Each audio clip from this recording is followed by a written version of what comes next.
Soulful Conversations with Bithika Anand, exploring the person behind the lawyer.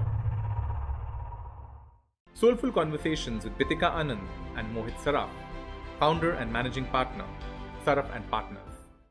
Welcome to Soulful Conversations with Bithika Anand, a first of its kind initiative that is personally really very close to me and something that has been on my wish list for long. When I started discussing this with my colleagues in the legal fraternity, I was overwhelmed to see everyone welcome it with open arms. Soulful Conversations will help the viewers understand the person behind the lawyer. All of you will meet the who's who of legal world, with the only twist that we won't be discussing anything but anything legal with them today. So what are we going to talk about? We will talk about what strengthens their core as a person. We will look beyond their professional achievements, such as their accolades, awards, wins, or any other conventional measure of success. We would aim to understand their values and beliefs that make them true achievers, digging deeper into their persona and exploring their true self. I will encourage my guests today to introspect, look within, and speak with their inner voice. I'm really super excited to get on this very unique journey of knowing more about these stalwarts that I'm sure all of you are as excited as I am to uncover what goes into making of an icon. I'm also pleased to share that Bar and Bench, a renowned online platform, has happily come on board as media partners for this initiative and will be the official telecast partners of Soulful Conversations with Bithika Anand. And on this soulful note, I am pleased to welcome Mohit Saraf. Hello, Mohit. How are you, Bithika? Thank you, Bithika, for inviting me. This is pretty interesting. It is definitely our honor and privilege to have you. We are very, very happy to have you on this conversation of today. So I'm just going to briefly introduce Mohit. I'm sure all of you know what Mohit Saraf is all about, but I need to tell you some things a little bit more about him. For nearly 3 decades, Mohit Saraf has played an integral role in India's legal industry. He was earlier the co-founder of Luthra and Luthra Law Offices, and in July last year, he founded Saraf and Partners, a premier full-service Indian law firm with 20 partners and total strength of over 80, which has now more than doubled, with now being 31 partners and strength over nearly 180, which is extremely, extremely creditable. Hats off to him in such a short time. Mohit has rich experience of over 27 years in M&A, private equity, project energy, banking and finance, insolvency and bankruptcy, capital markets, and green energy practice. He is regularly invited by the National Judicial Academy, Bhopal, to conduct training programs and workshops for High Court and commercial court judges. He is also a visiting faculty at various law and management schools in India and a regular speaker at various conferences. He has authored numerous articles for various national and international journals. Most recently, he worked on a paper titled Judicial Reforms, The Way Forward on behalf of FICCI, which was presented to Narendra Modi, Prime Minister of India. There are several awards and accolades to his credit, including being recognized as an eminent practitioner by Chambers and Partners and global reader by Who's Who Legal. Publications like IFLR 1000, Legal Era, and the Legal 500 regularly honor him with top-tier rankings. He was honored with the very prestigious Shaurya Chakra, which is incredible, a National Peacetime Gallantry Award by the former President of India, Mr. R. Venkataraman, the Distinguished Xaverian Award, again in 2019, and most recently, from Hindu College, a Distinguished Alumni Award 2022 for excellence in legal affairs. He's also active member of the several FICCI committees. And I think we have to stop here because I think there'll be many more things to say about him, but I think we have to stop here. Incredible work done, in the past also, and now also since you started your own firm. And so today what we are going to start with is, Mohit, if you can just share with us, in your journey of life, any moments which kind of impacted you, or were your turning points, both in professional and your personal journey. Any such experience if you can share with us. I think, Bithika, thank you very much for your very, very kind and generous introduction. I thought, as the name would suggest, Soulful, you will not talk about any of our legal accomplishment, but you covered a lot. Thank you very much, and very kind of you. So we had to start with that, but we are not going to talk about it. I would say, basically, if you say an impactful thing, when I came to Delhi, I came as a student. I stayed in Hindu College hostel. Then I did my mathematics honors. Then I stayed in Choir Hall and did my law. Mm-hmm. And the reason why I had come from home was not to be a lawyer. Okay. So it was to be a civil servant. And then I took the exams, civil services. I qualified the prelims and the mains, and then went for the interview. And that was the time when I was waiting for my results, because there are a few months of gap, that I started practicing as a lawyer. And finally, and that was the time, 95. The only big thing which was happening in India was the power sector. A lot of power companies and the big 8-9 companies were setting up power projects in India. So I started working as a power project lawyer and went to Bangalore for a couple of meetings, represented a very big US companies with cogeneration doing their projects. So I went there. A lot of my batchmates were all IS officers in Karnataka. And they were all young junior officers. So I was actually going there to meet the electricity board chairman. And so I hosted a small get-together of my friends and my college mates and hostel mates. And when I told them that I've come here to negotiate this power purchase agreement with then chairman of KEB, Karnataka Electricity Board, they were quite shocked. And they immediately left because the chairman was supposed to come and see me. And they did not want themselves to be spotted with me. Right. Because he was too senior a person, and they thought that they are very junior, and they didn't want to.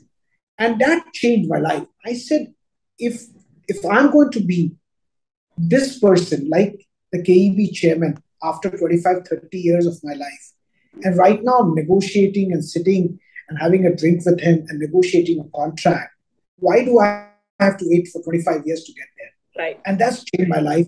And that's what excited me about law. And then I finally qualified the civil services and took a year extension, because you can always repeat your performance, and then never joined civil services. So really, that was a very interesting episode. I probably, if I had not gone to Bangalore to be with my friends, this would have never happened. I would have become a civil servant. So that really changed my life. So this time when you went there, you were a lawyer, right? And so you were working with somebody at that time, or you had your own practice? No, okay. I was working. It was my first year in law in 95. Okay. Yes. Okay. Great. I was negotiating power purchase agreement that time. So that's how it changed. Okay. So then what about anything from the personal side? Anything that has kind of, you still think about it, you say, oh, this happened in my life at that time, and that kind of changed things, or, you started, maybe thinking a little differently, or, you got your focus, or you got, something happened to you, I would say that. Okay, I think, because I was just, Bithika, I was just out of a hostel.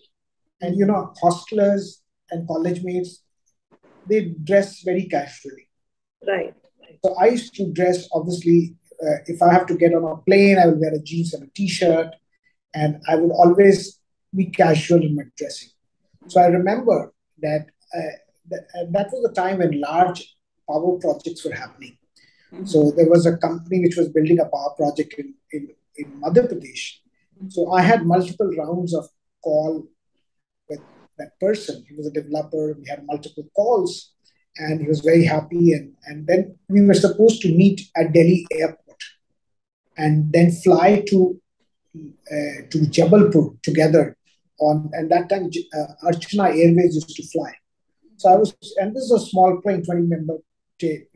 So I showed up. So I had a lot of discussion. So I showed up at the airport in a jeans and a t-shirt. And I remember that when I introduced myself at the airport and I said, I'm Mohit Saraf, he dropped his bag. He said, you are Mohit Saraf? Because he just could not believe that it was me. I used to look much younger then, and I was very poorly dressed for a business meet. And he dropped his bag. He says, how can this man do my 3,000 crore project? And that changed my life. I started paying a lot of attention to my dress because I started realizing that legal profession is a very serious profession. And therefore, the first important thing is that you have to respect yourself. You have to be well respected, well dressed all the time. And that also, in a way, is also respect to the counterparty and to your client. Right. And I would say since then, Bithika, there's not been a single day, whether it's 47 degree or 45 degree, I would ever come to college office without a jacket. Interesting. You remembered this and to be able to share it with us, how like sometimes should be a very insignificant kind of thing, but left a lot of impact on the way you are today. Because what it showed is that even if I made a lot of sense on the phone, the client was very happy with me. But when he saw me physically, he just could not relate because I looked much younger and I was very informally dressed. So he could not relate that this person is good enough to do this serious work. And therefore, I think it changed the entire way I used to look legal profession. Good, great. So what motivates you the most in your life? It's not necessarily related to work. What motivates you? I would say, because I've never, as a person, I've never celebrated success. I don't know what am I, but I think what it happens is the gentle way I am is that whatever I want, I work very hard to get there. Yeah. But the minute I get there, it becomes too trivial. So I never celebrate. So and I keep moving on to the next goal and the next goal. So I would say, I don't know whether it is anything which I'm really trying to do, but what it happens is that I keep changing the goalpost. And it's more like a fun. It's not really a motivation, not like I want to do this for this, but it is just every time you get something exciting in your life and you get there. One is sometimes, and even my mom always tells me, says, why don't you enjoy what you get? I just don't know how to enjoy. So yeah. I change the goalpost and I'll keep doing it. And not that I don't enjoy it, but I'm not a person who can sit and say, wow, I've done this. And then just sit on it. Then you are ready for your next. I think it excites you, Motivates is another way to say is it excites you to keep changing your goalpost, keep moving on, keep doing more and more things. And you are anyway very well known in the fraternity as a very hardworking lawyer. Your reputation is that of a very hardworking lawyer. But other than that, what very interestingly you have said is that you just don't want to achieve something and then just sit and say, oh, I've achieved this, not just keep celebrating this. And that is so you're already ready with something else in your mind to, and that is very exciting. Yeah, because every time you have a challenge, I think I improve on challenge. Every time there is a challenge. So it's a fun, but the whole process is a lot of fun. Like I can spend hours and hours doing it. And every time, whatever I do, I enjoy it. It's not that I curse myself and do it. I love it. I do what I love. And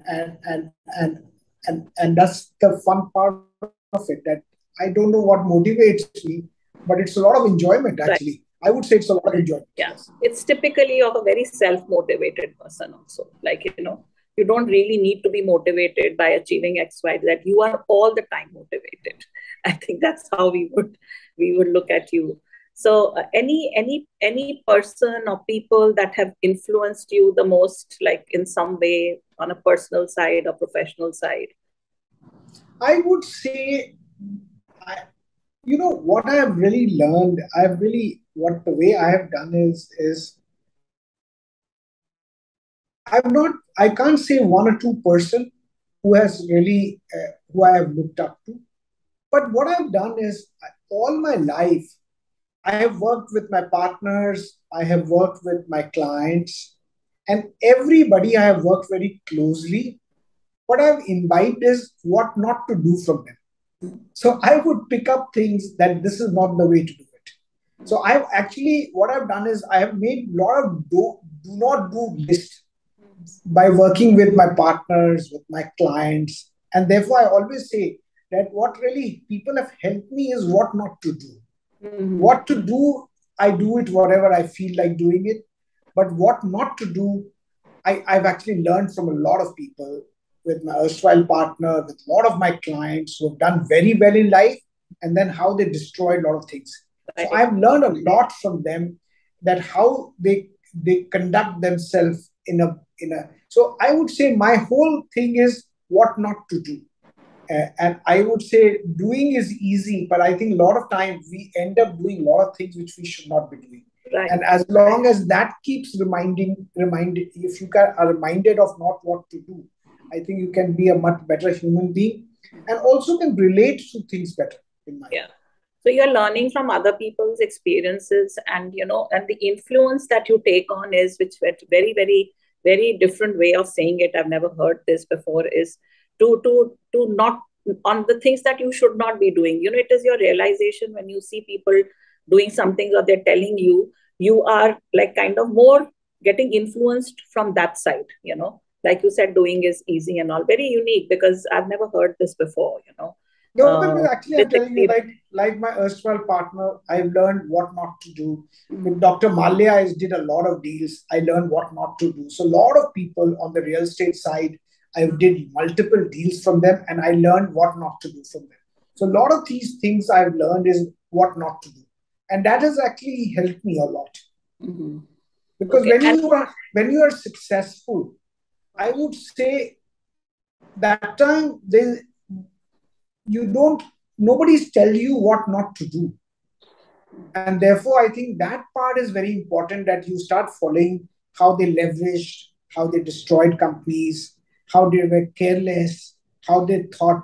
Like I remember reading Richard the Two in my college, and I think one very important line, the Shakespeare novel, was that I wasted time and now time wastes me.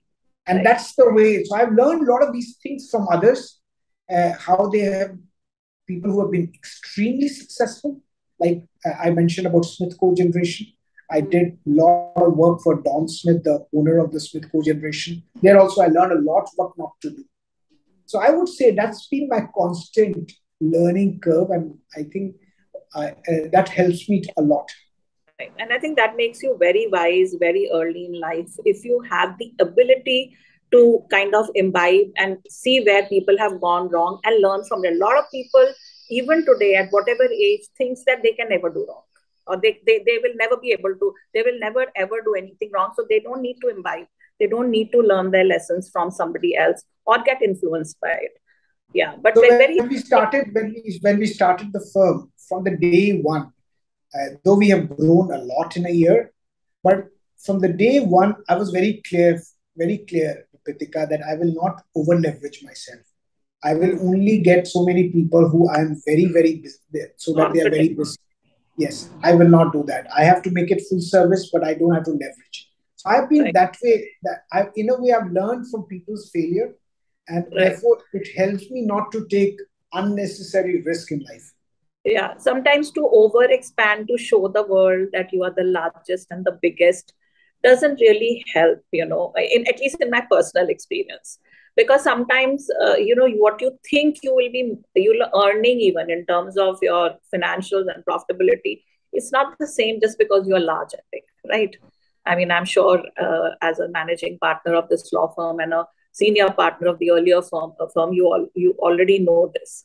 But very, very, very interesting inputs you have given us here on, on what kind of things influence you. So another thing I wanted to know was that if you were not a lawyer, though you've done very well and you are doing still and you're continuing to do well, so what is it you would have been if you were not a lawyer? I mentioned, given a Bithika, choice. I would have been a civil servant. Because I actually came to Delhi to be a civil servant. I took the exam, went for the interview, just waiting for my result before I joined the firm. So I would say I would have become a civil servant because that is what I was geared up to be. Law came just accidentally. I did law because I wanted a hostel and it was easy to do law. So I just became, and then I started enjoying law. So I took one subject in my civil services as law, and that entire thing, and then just started practicing law while waiting for my result.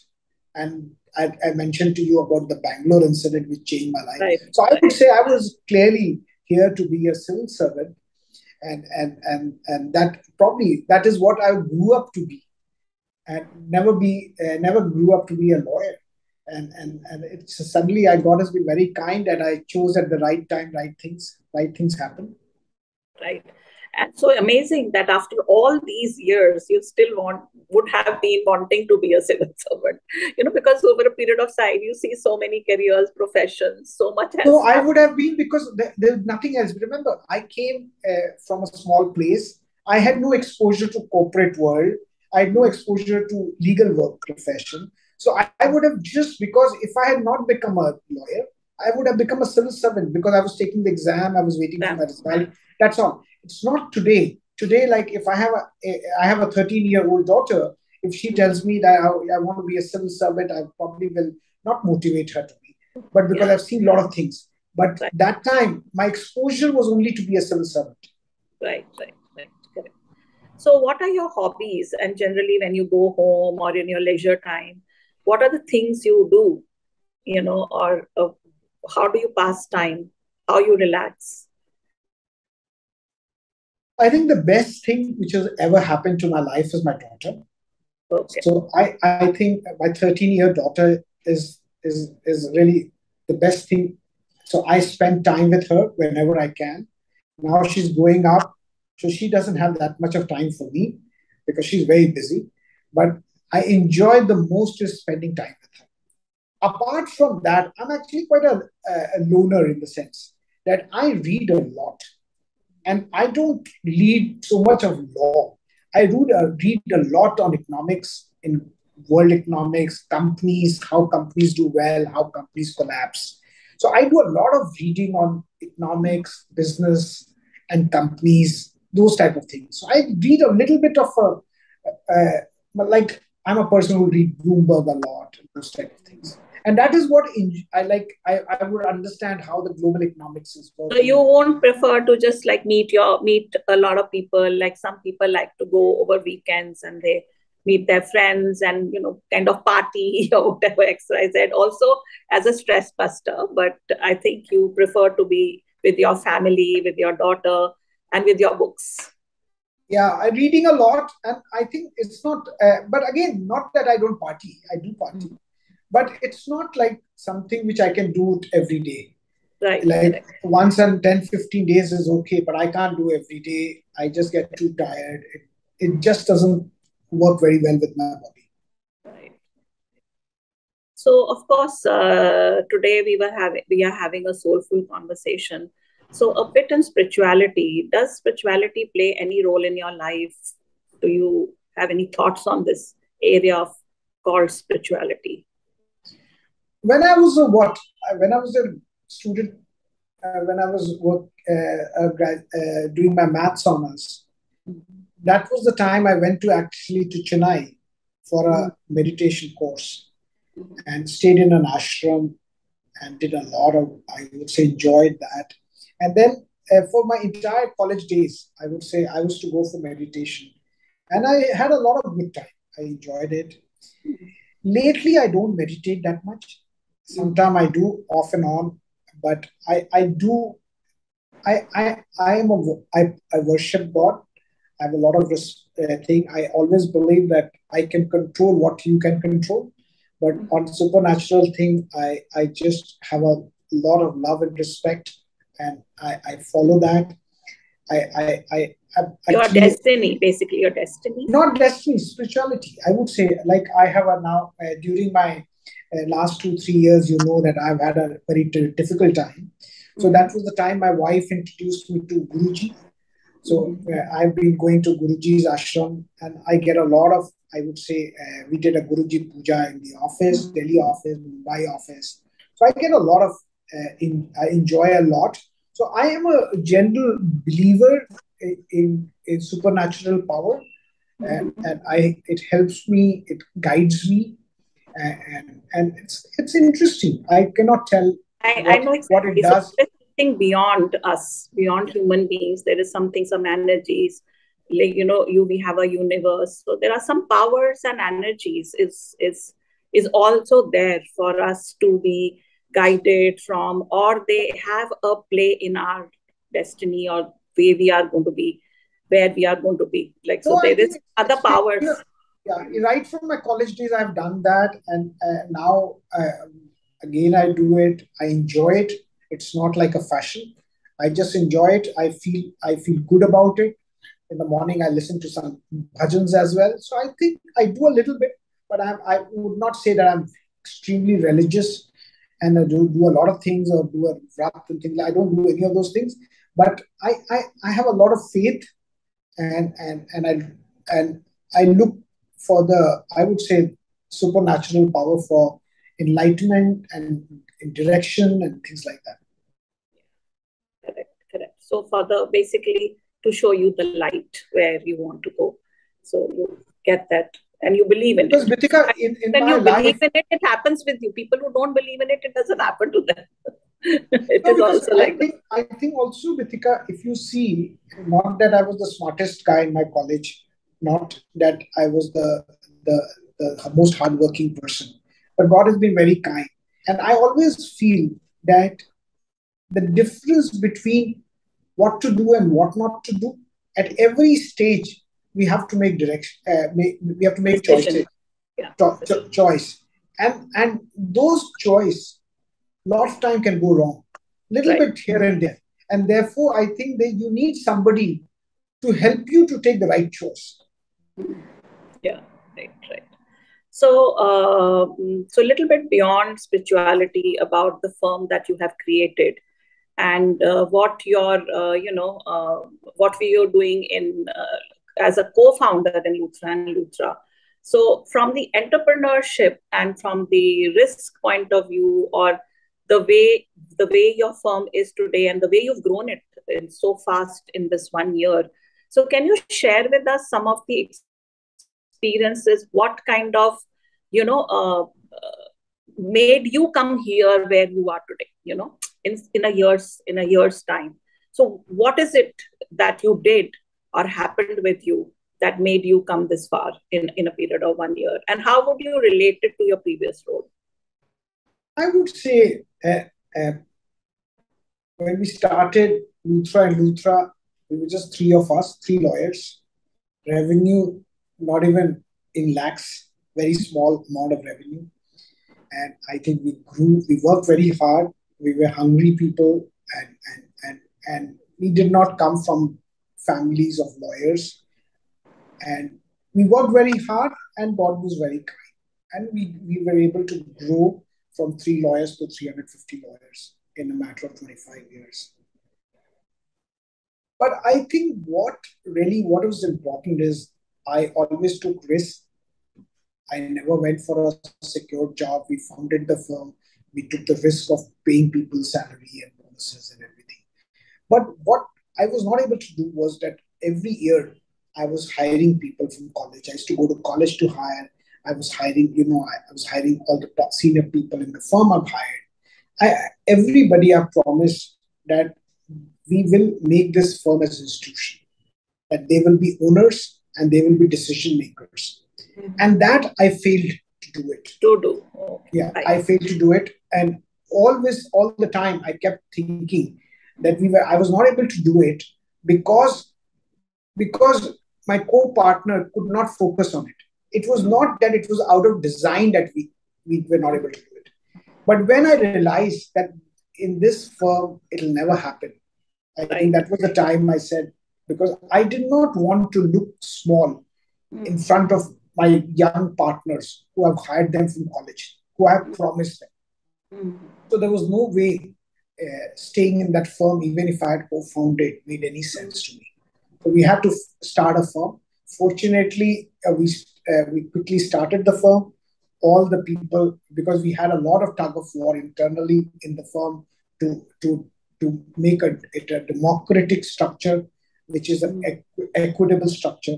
The whole argument, fight, and whole dispute was that on that basis. There was nothing for me to fight for Rajiv, because I and Rajiv I was 33% owner, he was 66%. But there was nothing for me and Rajiv to fight. It was only to make the firm as an institution. And therefore, I think it was very important to start a firm where everybody can call theirs. Right. And therefore, I think in my earlier firm, I was a 33% owner. In this firm also, I'm 33% owner. So 66% of equity, I've kept it. 33% has been distributed. 33% will be distributed over the next future. And acquisition and for growth. So I would say really what we are looking at is that the firm should outlive me. The firm, everybody who's a performer should be able to run the firm, should be able to take decision making and should benefit. And therefore the firm grows up. And I think if you look at Bithika in last few years, the amount of people who are moving from one firm to the other, I think this is becoming more like a trend. Right. People are going to firm where they are not the second class citizen. They're going to firm which they can call theirs, which is an equitable structure. Whatever they bring value to the table, they should be able to get equal benefit. And everybody is a class one citizen. So I would say that's a trend. Indian legal world is a very feudal world. I think it took a lot of time. I think whether if you look at our court system, you look at our senior advocate, junior advocate, things like that, we are a very feudal setup. The legal world is a very feudal setup. I think after 75 years of independence, this profession is also finally getting independent. And people, I would say there's a lot of interest to get to firms which are more independent and more, I would say, institutional firm, which is not based on one or two individuals. Right.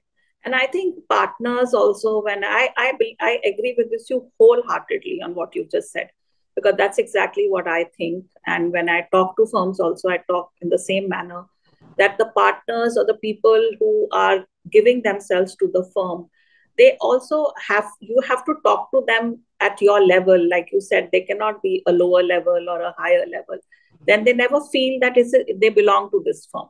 And so if you have to go beyond, like even if you are not there and the firm has to run, so those people have to be trained that way, to think it is their firm and so then only they can take over from you. The succession doesn't happen if you don't allow them to learn how to run the ropes of the firm, how to take decisions when there are difficult times, and how to have ownership, because ownership is all not a goody thing. People think, "Arey yaar, I'm an equity partner." Lots come with being an equity partner. There's a lot of responsibility comes, and sometimes you may not make profits also, though rarely happens in a law firm, but it can happen. So I agree with you wholeheartedly, and I think if you can create a structure and make an institution and people talk, I hear a lot of firms, a lot of managing partners talk, we want an institution. But lot goes into making an institution, and it is not just a nice word, I would say. I would say today, Bithika, you're right. Most people, when they call institution, it's only a nice word. I think for to making an institution, every founder and every senior member has to make a lot of sacrifice. Because Absolutely. because first he has to think himself like one. He has to think himself as equal to others, which is rarely the case. So I think a lot of these words are used as words, but really people don't mean it. Yeah. I think, yeah. So I think that's it. And today, if you see the trend of changes, is largely because people really want to go to firms which are more equitable, Right. where you have respect, you have a seat at the table, and people discuss. Like today in this new firm, we do a lot of decision on getting everybody, all partners on a call, and discussing. So we get on a Zoom call and take decisions. I think today, if you look at our website, our profile, a lot of these things, different partners took a lot of initiative. Otherwise, we would have not been ready in 1 year from where we started and how quickly we got things done. Oh, yeah, I agree with you totally. Totally. So, is there anything in your current firm? Now, I'm only talking of your current firm. Other than, I'm assuming, the support of all your partners have made things easy. Is there any challenge which you feel which kind of sometimes get difficult to kind of resolve or handle in the firm? Considering you are a new managing partner. No, I would say because now everybody, each of my partner have, I would say, have an interest not just in the team but in the firm. Okay. And therefore, I would say my job has become much easier. Yeah. Everybody is working for the firm, everybody is working together. There's a lot of cohesiveness between the partners. They're all thinking about the firm, they're all thinking about the brand. So I would say it's a very good way to grow from. We could have not, I could have never done this in a matter of a year, from being almost to 95 to 180, from being 20 partners to 34 partners in such a short time, except because I've got a tremendous amount of support from my partners. And most of my partners are people who I hired them at Luthra as an associate. So they're all people who have grown with. Yeah, so most of them are people who I hired them at Luthra as associate. Some of them I hired them in campus, and they became a partner. And so therefore I have a very old relationship with them, and they have a very old relationship with me. Yeah. And therefore it's basically, it's almost like we are basically now living what we always thought will be the end game. So I would say now we are enjoying it, we are building it. It's challenge. We have to grow, we have to get more business, we have to get very good partners. So it's a challenge, but it's a lot of fun. So anything you find in the new generation lawyers who join vis-a-vis the lawyers of 10, 15 years, any differences the way they work? I would say, if you look at 10, 15-year-old lawyers and the way the lawyers were, they were very feudal in their thinking. Right. So if the senior is saying something, they will not say anything else. They will not challenge. They will not argue. So they were very, I would say, feudalistic in their attitude. Right. The new generation lawyer are very smart, very hardworking. If you allow them to push envelope, they will push it. They are ready to work very hard. They want to party very hard, but they are very, I would say, very intelligent, and they are ready to challenge, provided they know that you are. I would say you are. If you challenge a point of view, you are encouraged. People not hold against you. So I would say if they see that you are, and again, law is all about pushing the envelope. It's all about colors of gray, not in black and white. We don't do practice of law about what is black and what is white. So it's all shades of gray. So I would say the young lawyers today are they believe that they're bosses and they are equal, and they want to grow.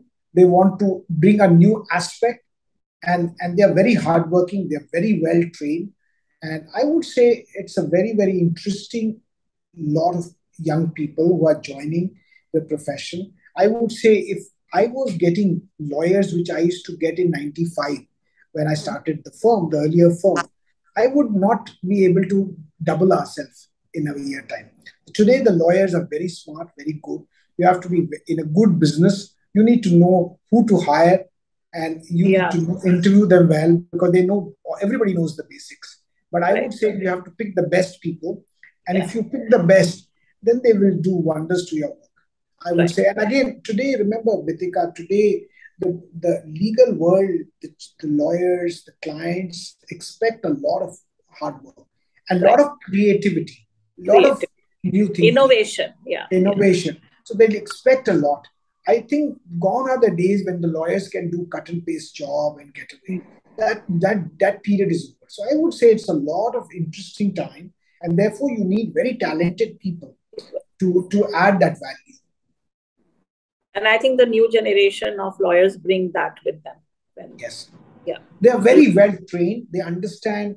They do a lot of internship. So they understand law, the principles of law. They also understand how to apply law in real world. So I would say right now when I do deals, first thing is I want to understand the client's business. correct. I would never focus on law and miss the big picture. So I will always like to understand the big picture. So my Right. lawyers, young lawyers, when I explain them this issue, I do them explain them twice, then they just do it as a nature. And that's a very good thing. So it's easy for them. If you guide your young lawyers well, tell them what to do, tell them how to do it, I think you can become redundant very soon. Yeah, and also I find them very sensitive to their cultural environment in the office also, because they are more perceptive. They understand human behavior also much better than probably lawyers did many years back. So it's not only just focusing on law; it is also focusing on how people are, how their behaviors are, which is also a little bit unique in these youngsters. Okay, so on a happy note, is that what makes you happy, and if you can share with us any hilarious anecdote with us which you still smile on when you think about I think my daughter makes me the most happy. I it. can tell you that. Okay, so I your think daughter she, makes you very happy. So you remember any funny incident that has happened in your life? It could be anything. It's going to be professionally related, anything which you can think, which you when you think about it and say, oh my God, that was so funny. no, not. I think I would say that when I started practicing law, I would say the funniest thing was that everybody in India, that was the time when infrastructure projects were happening, and I was an infrastructure lawyer. And I would say most infrastructure lawyers in India were only looking at list of clearances. Like what are the clearances you require in India? Required. Yeah, and that's it. And I was really working on project financing, which was something which was most people did not even understand what project financing is all. And I would say, I remember my erstwhile partner telling me, Mohit, what you're trying to do, you'll never be able to succeed, because this project financing is only done by English firms and American firms. So don't waste your time. And none of the Indian firms will do. And I would always used to say that that's so funny that we are all equally, maybe they are well trained, they have gone to the better colleges, they are more trained, but we all can be project finance lawyer. And I'm so happy that God was kind and I was able to get that. But in India, we just had too many opportunity. That time I was doing almost 50 power projects together. So just because by the sheer volume, that experience helped me to become reasonably good at project finance, which international lawyers did not probably have that experience because there were not so many projects happening that time. So I would say it's never to say no. I think never to take no for anything and pushing the envelope. I think in India, still, even after 75 years of independence, I think the opportunity in India is immense. As long as you are at it, and वो जो बोलते ना लगे रहो मुन्ना भाई. In Uh, India, में you have to be लगे रहो. If you Again, if you yeah, if you keep at it, I think you can go back and smile, look back and smile. any parting words for just the legal fraternity or anybody for that matter. No, I think, Bithika, thank you very much for inviting me. I think I enjoyed. I think I've had a long relationship with you. And thank you so much. I think it's been wonderful and good that you are talking to lawyers other than law. Because sometimes these questions you asked me, I've never thought about those questions. So I would say you can understand that we get back to law because I've really not thought about these questions. So it's an interesting thought process which you're doing. You're talking other than law. And it probably, you said in the beginning that it will help us to do a little bit more introspection and think about other than law. And I think all of us are so obsessed with law and what we do. We enjoy it so much. Absolutely. Absolutely. Lawyers are obsessed with law. And I think sometimes you need to think beyond law, because those aspects also are very important in life, other than just being very good in law only. Oh, absolutely. I think you made me think. I think, thank you so much. I think it's wonderful. But I think the only parting note of what I can tell is that the legal profession, if you look at today, we are a small economy, $2.8 trillion economy. Next 10, 15 years, we will be almost $10 trillion. So the legal work, whether it's litigation, whether it's arbitration, whether it's M&A, whether it's financing, will get to almost tenfold from what it is today. The legal budget will go almost 8 times from what it is today in next 10, 12 years. So I would say for everybody who's listening to your show, the opportunity in front of you is enormous. You have to enjoy what you do. You have to be lage raho munna bhai, and then you will enjoy. You can probably be as successful as I am been in maybe in 15 years of your profession. I took 25, 28 years to get there. You guys will do it in 15 years. So the opportunity today is enormous. People have to use it, work hard, and stay focused. And everybody need to know that legal profession is a difficult profession.